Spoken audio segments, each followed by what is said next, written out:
మొదటి పేతురు 4:14 నేను పరిశుద్ధుడనై ఉన్నాను గనుక మీరును పరిశుద్ధులై ఉండుడి. దేవుడు ఎవరండి? దేవుడు ఎవరు? పరిశుద్ధుడు. ఆయన ఈ లోకంలోనికి వచ్చినప్పుడు కూడా పాపము లేకుండా పుట్టినవాడు. అందుకే ఆయనలో ప్రవహించే రక్తం పరిశుద్ధ రక్తం. ఆయన పరిశుద్ధుడు. ఆయన నీ తండ్రి అని నువ్వు చెప్తున్నావు. నువ్వెలా ఉండాలి?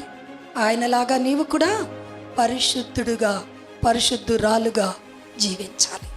నేను పరిశుద్ధుడను గనుక నా బిడ్డలైన మీరు పరిశుద్ధులై ఉండాలి.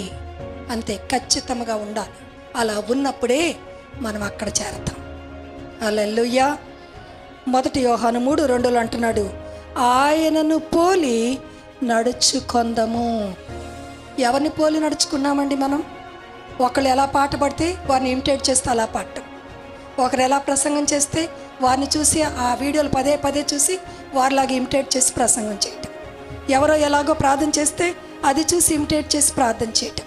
ఇది కాదు. నువ్వు ఎవరు? నీ ఎగ్జాంపులర్. నీ హీరో ఎవరు?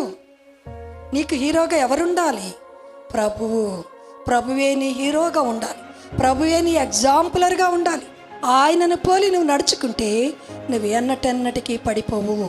హల్లెలూయా. మనుషులను పోలి నడుచుకుంటే వారు పడిపోయినప్పుడు నీవు పడిపోతావు.